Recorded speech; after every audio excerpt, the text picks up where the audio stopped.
Good morning, tribe. Hope you're having an amazing and fascinating day. I know I am. So, thank you for being here. Hope you are having a great day because I really enjoy having a great day. Pretty much every day is a great day for me. What's going on here? Well, I've been back in travel mode for quite some time now, and I spent the better part of the previous month in uh, Nevada and in Oregon. I'm in Oregon still. I'm heading back toward Idaho right now. So we're going to talk about where I've been, where I'm going in a little bit. But first off, I'd show you Kit, but he's acting as a backrest right now. First off, my first topic today is, what am I sleeping with? So, what am I sleeping with? I thought that was kind of an intriguing title. What am I sleeping with? We're going to start right there. Um, and if you're in here, please leave a comment, give us a thumbs up. Do those things so I can see who's here and say hello to you. Thank you for being here. I truly appreciate it. So, what am I sleeping with? Well, this is basically our injury update, guys. This is what I'm sleeping with. This is called a bone stimulator. This one's made by OrthoFix. I think there are two companies that do this. And I guess the next question would be, well, why are you wearing a bone stimulator to sleep?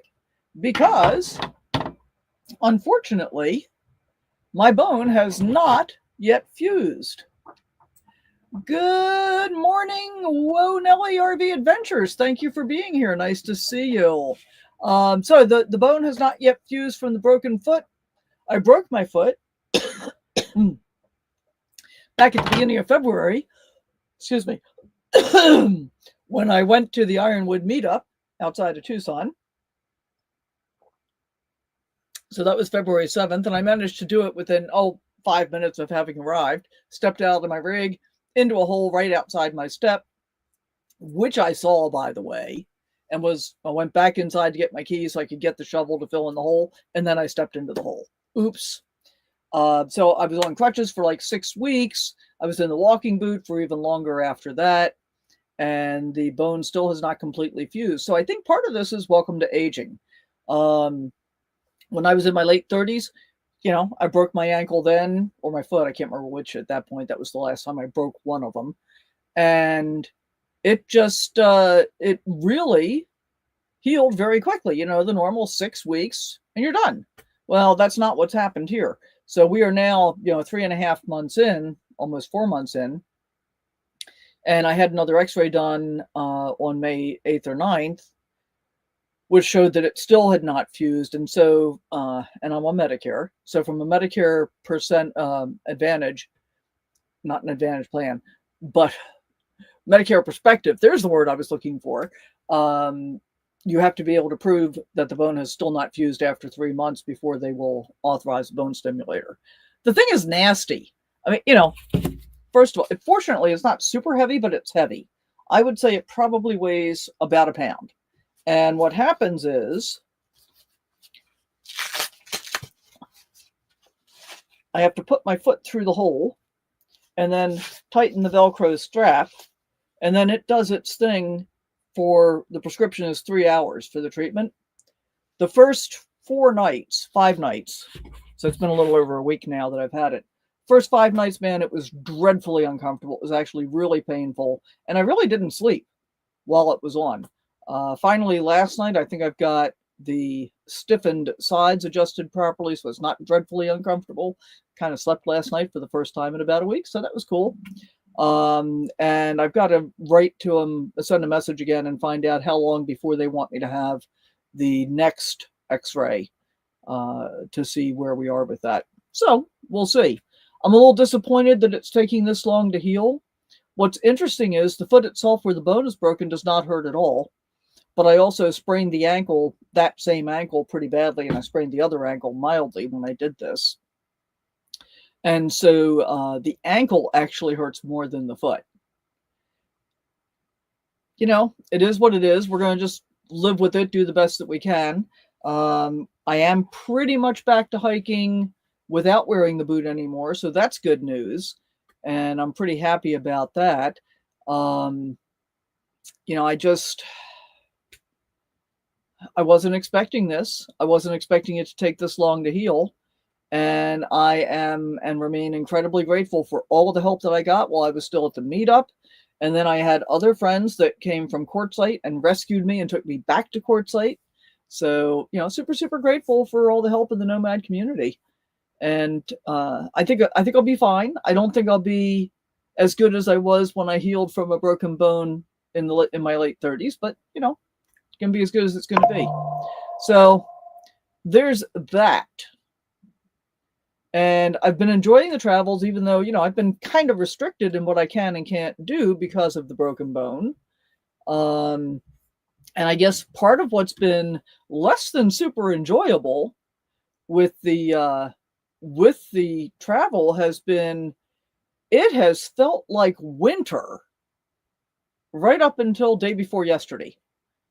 I mean, it seems like for the best part of this time, I would have temperatures that were mostly in the upper 50s, occasionally in the low 60s, way more rain than I was expecting, and oh my goodness, lots of wind. And I really dislike the wind. So I hunkered down at a reservoir for about a week just because the weather was awful. There was no point in really trying to do anything because it was all I could do to get Kid out to go for a walk. So it finally feels like spring has sprung, and here we are, like less than 3 weeks away from official summer. I just spent a week at the coast in Oregon, very northwest corner. I was up at Fort Stevens. I met some friends up there, and I've done this previously. We were clamming for a week. Well, they were clamming. I wasn't clamming because the last time we got together, which was almost 2 years ago, we went crabbing, and it was during that excursion. The night before we ate clams, that day we had crabs, and I had allergic reactions to both of them. So I'm allergic to shellfish again. It's like, yeah, no clamming for me, no crabbing. I guess I'm done. I was allergic to shellfish when I was a kid, and I got over it in my mid to late 20s, and I'd been fine ever since. But this just kind of cropped up again, and to have it happen, with 2 different kinds of shellfish, I'm like, yeah, I'm done. I'm done. Good morning, Lisa. Happy Sunday to you as well. Thank you for being here.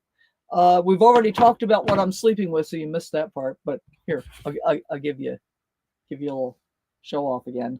It's the bone stimulator that hopefully is going to fix the broken foot. Finally, we'll find out. But we had a lovely week up at Fort Stevens. We were actually there for 8 nights. But again, it was cold. It's the coast, so it's almost always cold there. Highs in the upper 50s. I think we hit 61 one day. It rained a couple of different days. So that was, it is what it is. We just kind of dealt with it. But we got to go out and do some exploring, and went to Fort Clatsop and went to Cape Disappointment. And it's Cape Disappointment because Mears, who was doing the exploratory expedition there as I think it was part of the whole Lewis and Clark thing, but I'm not positive about that. Anyway, he got out to Cape Disappointment, which was at the very mouth of the Columbia River and the Pacific Ocean, and he thought he was looking at a bay, so he named it Cape Disappointment. No, he was actually at that confluence, which was kind of cool, actually. So great week there. I left on Friday morning and did about 200 miles. Spent a night at Silalo Park, which is an Army Corps of Engineers site along the Columbia River, right off of I-84, free parking. You can camp there for up to 7 days. This one is mostly a parking lot kind of vibe, so I wasn't thrilled with it. Sorry, it was okay for one night, and it was super windy, so I wanted to get off the road and out of the wind anyway. But I've been to other sites along the Columbia River, like Avery, which is on the Washington side, also a Corps of Engineers site. It's a boat ramp, and I camped there for about a week a year or two ago. Really, really nice area. So I think I like the Washington side of the Columbia River for camping better than the Oregon side. But that's fine. It's all good. And then today, I'm in Pendleton, Oregon, And I can say this because I'll be gone like pretty soon after we end this live. I'm in Pendleton, Oregon, and I'm parked up at a trailhead, which was just lovely last night. Again, the wind was just howling. Fortunately, it was a tailwind yesterday. So it actually helped with fuel economy. That was cool. I got almost 11 miles to the gallon on that tank. And this is a non-motorized bike trailhead. So there have been some people that have come up and done some hiking late yesterday afternoon, early evening, and this morning, but it's very quiet. So really nice from that perspective. I'd come back here again. And I've got a great view over the hillsides, looking down at the freeway way far away, and that kind of thing. So I spent almost a month in Nevada and had a great time exploring all the state parks. I am a Nevada resident. That's my domicile. And as a Nevada resident that's over 65, I get to get the Nevada State Park Pass for $30 a year. And if I'm not using hookups, I can camp for free. So that's pretty cool. So I just spent a month going from one campground to another in Nevada. And among my favorites, one of my favorite places is Cathedral Gorge. I really, really like it. I did a video on that a while back. And several of the others have been really nice. I really enjoyed Big Bend of the Colorado, which is Laughlin. That was a lot of fun. I ended up almost 2 weeks there. Really back, that was actually back in April because I was there so I could get my driver's license and my registration straightened out. And then I ended up having to go back to Quartzsite to get my awning fixed again, which seems to be working just fine now. So yay for that. And thank you, James at RV Lifestyles. So very happy about that. And yeah, I mean, the travel's been pretty fun. I've gotten to see some fun stuff. I spent a few hours at the Tonopah Mining Museum. I was at Round Mountain at a harvest host, got my library card. And that's kind of funny. I've been trying to get a library card for the last couple of years, and I thought you could only get a library card like where you live, right? And so when I was going to Round Mountain to the harvest host, I realized I was back in Nye County, which is the county where I domicile. I had called the Nye County Public Library when I was up in Laughlin to see about getting a library card. Well, they've been closed for renovations for months, and they were still closed. They weren't answering their phone. You couldn't leave a voicemail. I tried sending a message on their Facebook page, never got a response from them. And so I happened to pull over and check on my way into Round Mountain to see if perhaps there was a library there. And I went into the library, talked to the gal who was volunteering there, who was also a nomad, by the way. So that's something else you can do if you want to volunteer as a nomad. Go work at a library. So I talked to her, and she said, yeah, you don't have to be a resident at all, even though I am a county resident, so it turned out to be fine. So I got my library card, which means I now have access to the app Libby, Libby. And that means I can download audiobooks, which is my primary thing, because that's what I do when I'm driving. I listen to audiobooks while I'm driving when I'm not recording. So I'm really happy about that. Got the whole app set up and everything, and that seems to be working really well. So happy about that, because I decided part of what I'm doing this year is trying to cut as many unnecessary costs and subscriptions as possible. I've been subscribed to Audible at whatever their premium plan is, where I pay annually, and I think I get 12 or 14 credits. And it was like $150 a year or something like that, 130, I don't know, 100 and something. And I decided this year I wasn't going to spend that money, but I needed to be able to find some other way to be able to get audiobooks effectively. And I also decided I wasn't going to spend that money because I have about 20 or 30 audiobooks that I've downloaded that I own from Audible. And as long as you maintain your subscription, even free, you maintain access to your books. So I figured, I've got enough time that I can at least take 1 year off, even if I can't cancel forever. And I think with the Libby app, I'll be fine. I won't need to resubscribe to that one. At this point, I am not renewing my Prime subscription on Amazon. I don't watch Prime Video enough to justify the cost. I'm a little concerned that when I'm trying to get an Amazon order delivered, it might be an issue in terms of timing, because I don't plan very well, as Barb is going to find out when I meet her in a couple of weeks. I don't plan all that well, and I don't like to plan real far in advance. But when I'm trying to get an Amazon package, I have to figure out from the Amazon app how long it says it's going to take to ship, and then I have to try and find a locker or a place where I can get a package that will fit within that time frame. And if you're using Amazon lockers, which I actually love, you have now 3 days to pick up the package from the time that it's delivered. So I've got to be reasonably precise. I don't want to get to a place and then I got to hang around and wait because I got there too soon if I'm just passing through.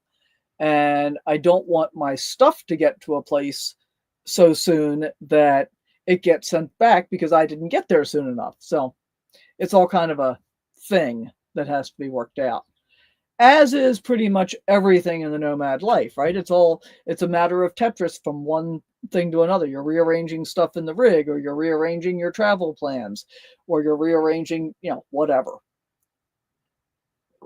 So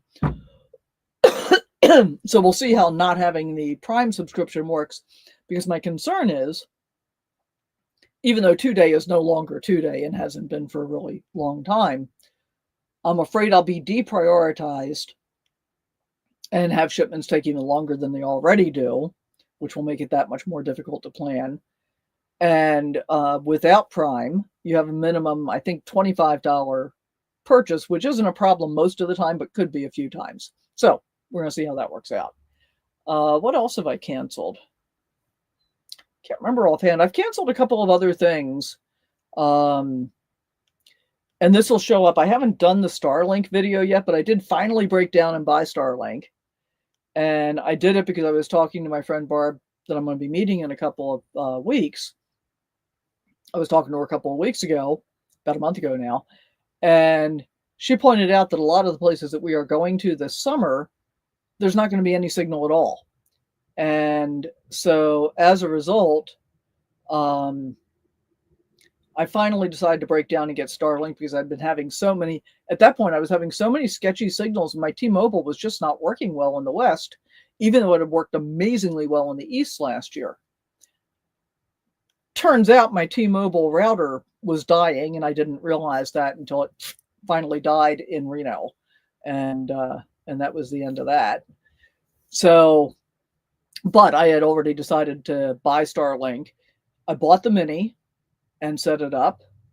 And hi, Lisa, thank you for being here. Better late than never. And you can always go back and catch the beginning again. I bought the Starlink and I set it up to make sure that everything worked. And I bought the Mini, even though it's more expensive, because it takes up less space. It works in motion. And my hope was that I could just put it up on the dashboard and not have to put it outside. And so far, so good. But I object to paying $165 a month for Starlink when I've got Verizon and T-Mobile that both work perfectly well most of the time. So I kind of held my nose for other reasons while I did it. And as you know, I'm never political on my channel, but I try to vote with my dollars when it comes to my political beliefs, my beliefs in general, not just politics. And so I kind of held my nose when I ordered the Starlink.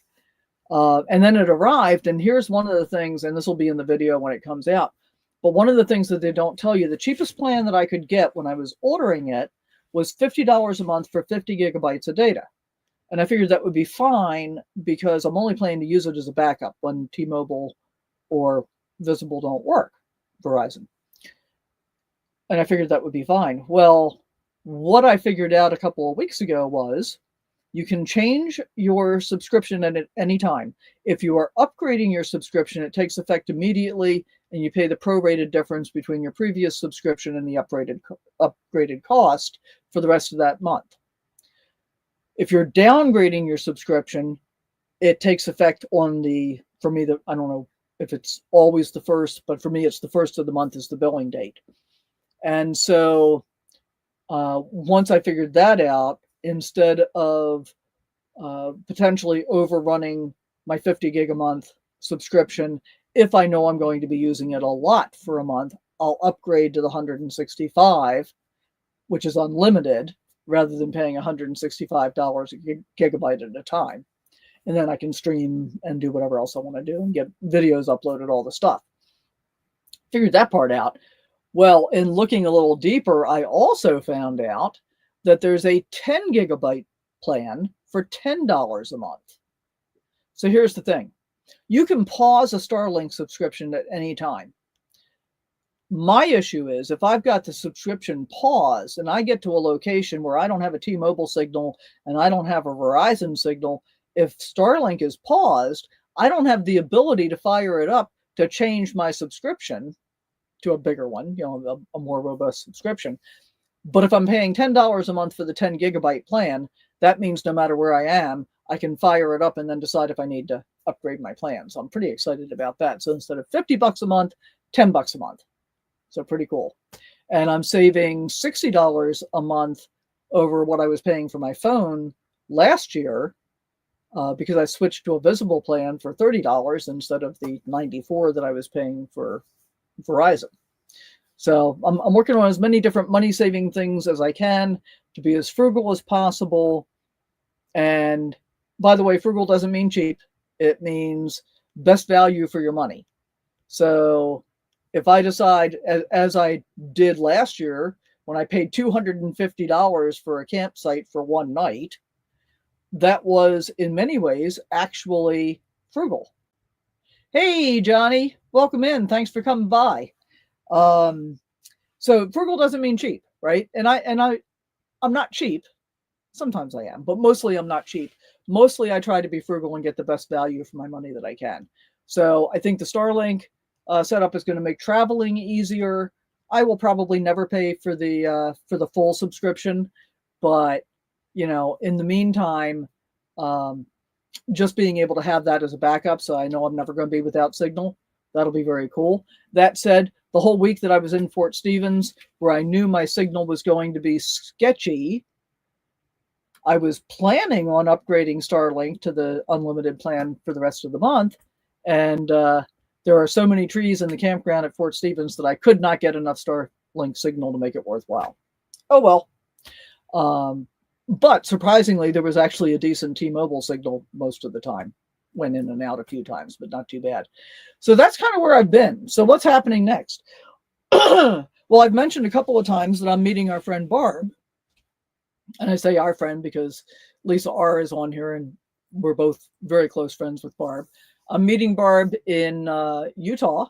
I think we're planning to meet on or around June 12th. It's a little bit amorphous because I don't know exactly how soon I'm going to get there, and neither does she because we're doing things along the way.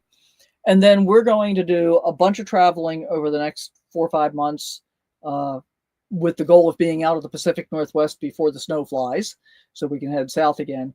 But we've got a lot of national parks we want to see.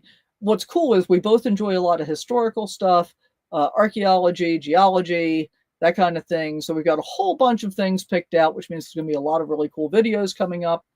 And I'm trying to do better at maintaining more real time. Although I realized the other day, I think the video that just came out yesterday was actually filmed on May 1st. So I'm a month behind.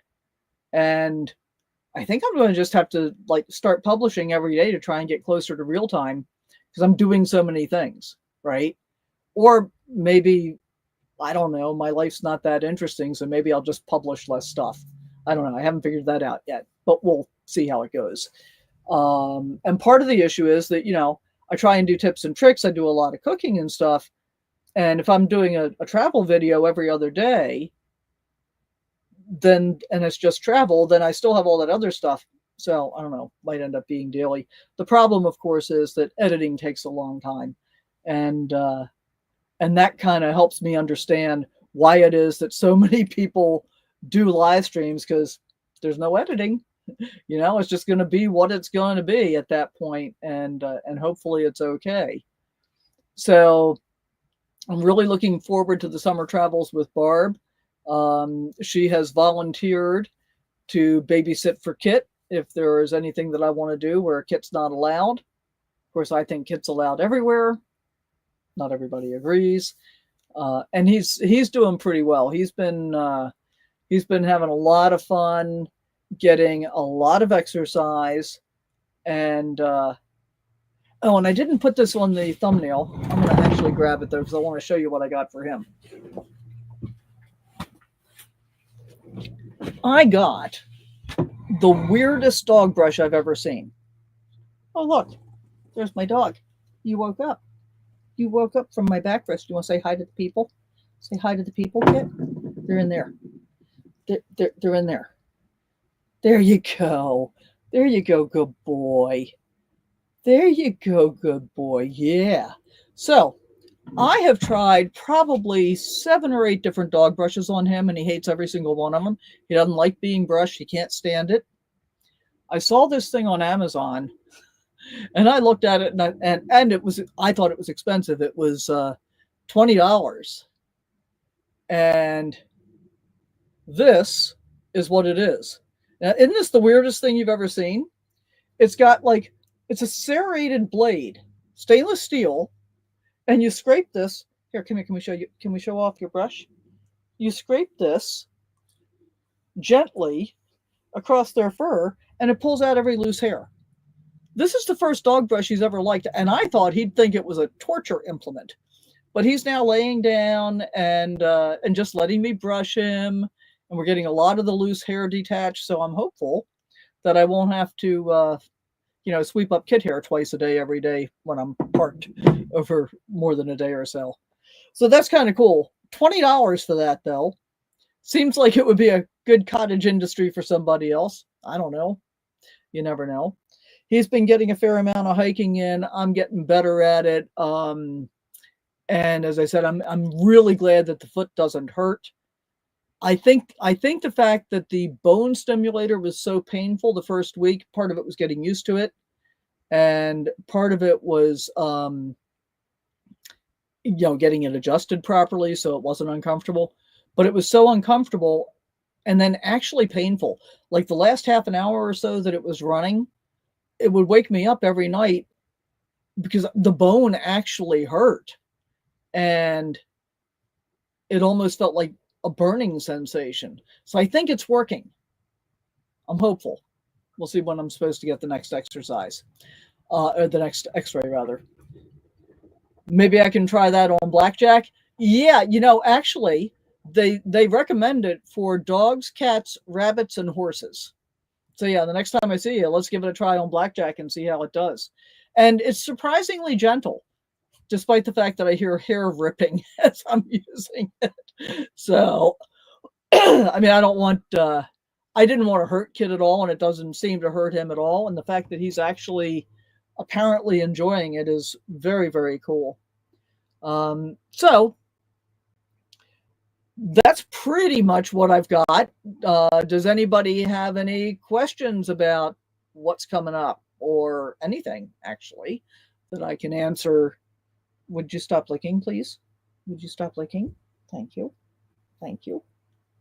Uh-oh, somebody just showed up with an enormous dog at this trailhead. Loose. Oh, they've got an enormous dog and they've got a kit-sized dog, and he just saw them. Okay, thank you. Thank you. Good job. Thank you. I know, I see them. I see them. Uh-huh. Uh-huh. Okay. Okay. Uh-huh. Okay. Okay. Use your nope. Use your indoor voice. Indoor voice. I can't tell you how many times I have to say indoor voice with him. And with dogs, he just wants to go play with the dogs. It's just people he doesn't like. He loves dogs. And I'm hoping eventually I won't have to say that anymore. I'm hoping eventually he's going to love people too. Most people. Not just me and a few of my friends. So there is that. All right. Well, I try and be respectful of everybody's time. I appreciate you stopping by. I don't really have anything else to share. I guess Kit has spit to share, apparently. And I'm going to say again, thank you so much. This is basically what's going on right now. And, we'll see you next month. Same bat time, same bat station. Thanks so much. Bye for now.